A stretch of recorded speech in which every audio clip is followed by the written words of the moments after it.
Hey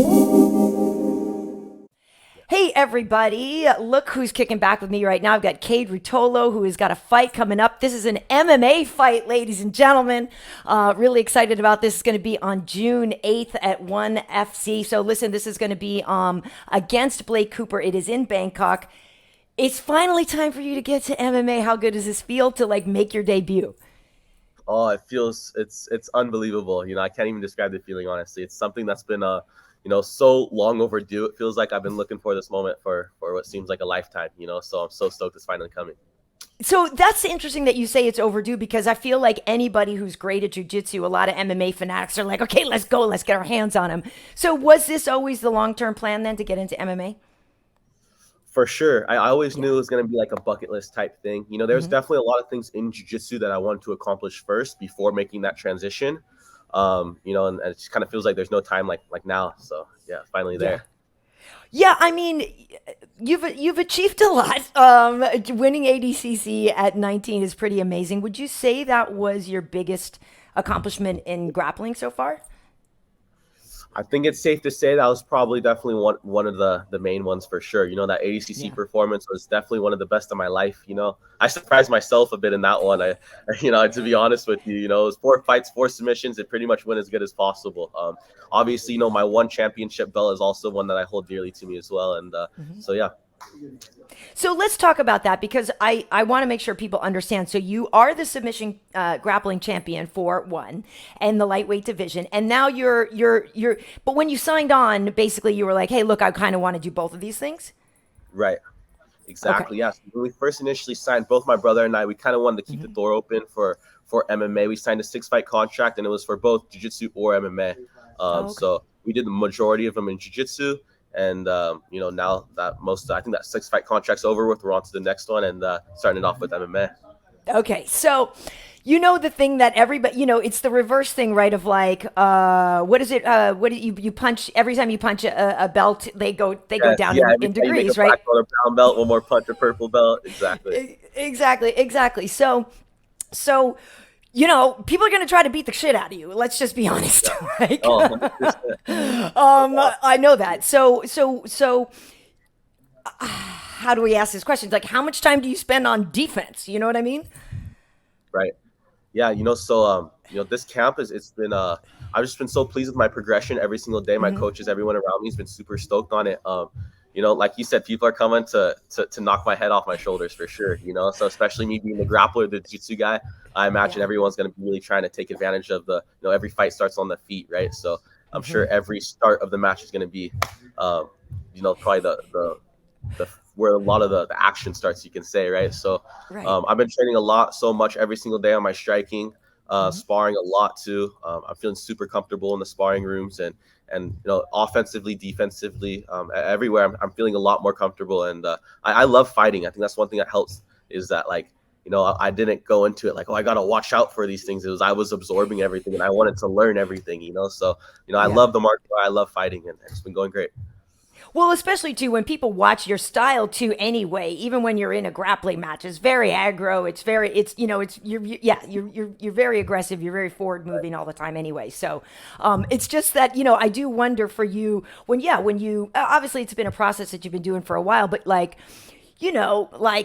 a golfer when they get the great shot for the first time and it feels amazing. Like so when you landed the first like sweet punch, I don't know if you really tagged somebody in sparring or something, like how good did that feel for the very first time that you really connected and went like, "Oh, wait a minute.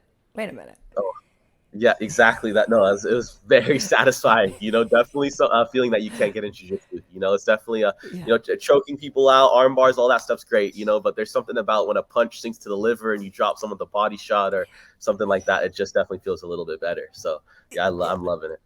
Yeah, I've got to believe like there are certain feelings that people and obviously people chase that knockout feeling all the time, so it Right. must feel amazing. I do you have you said before like what your preference is in terms of grappling? Because I actually love watching grappling with a gi. I find it like I don't know, maybe it's because I spend so much time watching MMA that when I'm watching grappling I kind of want to see the gi. But which do Right. you prefer?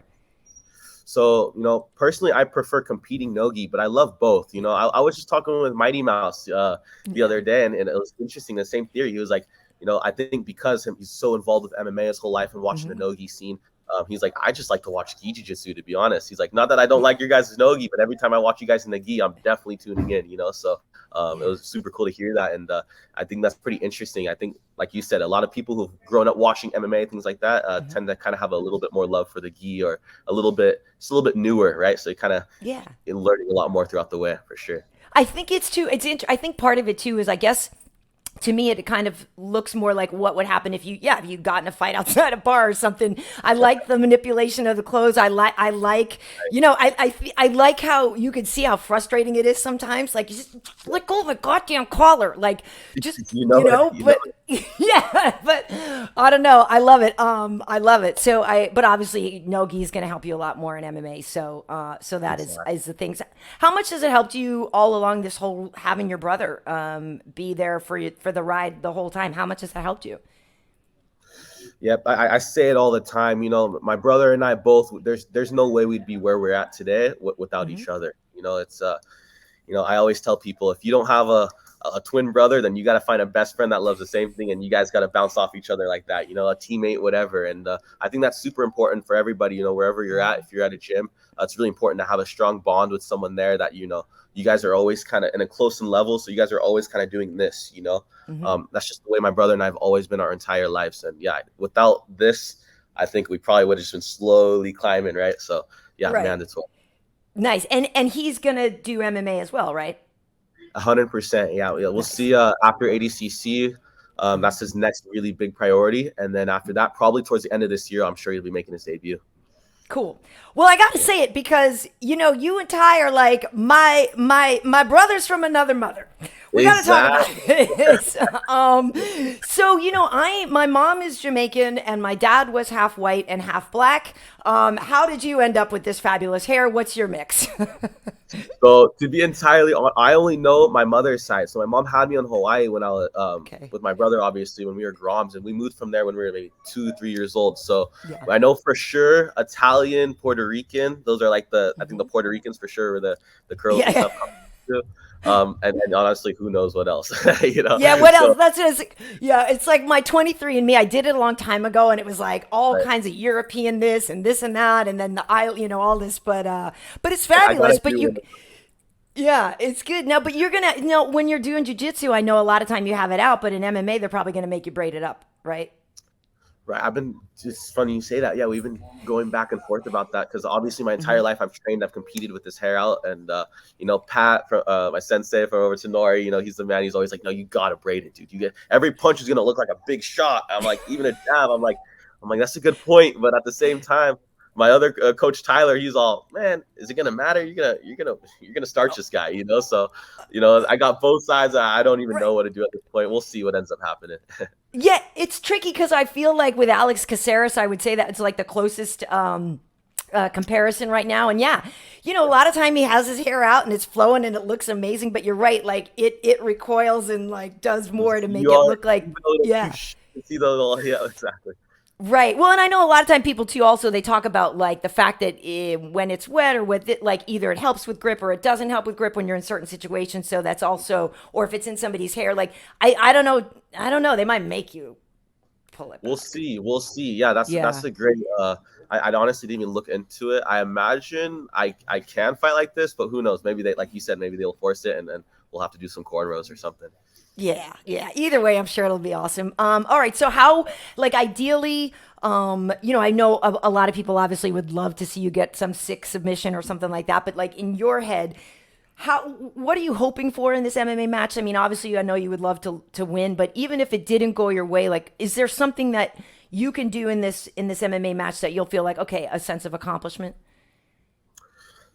I mean, man, if obviously my forte, my strong suit jiu-jitsu, obviously. So the plan is to go in there and submit him without a doubt. I Hmm. think that's kind of goes without saying. But I would love to try to drop him and maybe even sleep him. I would love for it. I think everyone's expecting me to come in with jiu-jitsu, and my evolution in the striking, I feel like has been coming along very quick, and I'm really comfortable striking, and I love striking, honestly. So, I think it's Cool. going to be, my coach is going to have to do a good job of, hey, bring it back to jiu-jitsu, because I get lost in Yeah. the sauce easy. But, I think if it's one thing that would really, outside of jiu-jitsu, if I could tag him with a good shot and maybe finish the fight that way, that'd be awesome. Nice. Well, it's going to be great to see you making your debut in MMA. We already know you're sick in jiu-jitsu, and you'll be defending your submission championship later this year. But for now, we're focusing on MMA. So June 8th, we will see you at One Fighting Championship, and really just looking forward to it. Thank you so much for kicking back, Kade. It's been great to see you, and wish you the best of luck. Thank you so much. Nice to meet you finally virtually, and I appreciate everything else. I'll see you soon. Cool. Take it easy. Right on, Karyn. Take it easy. Have a good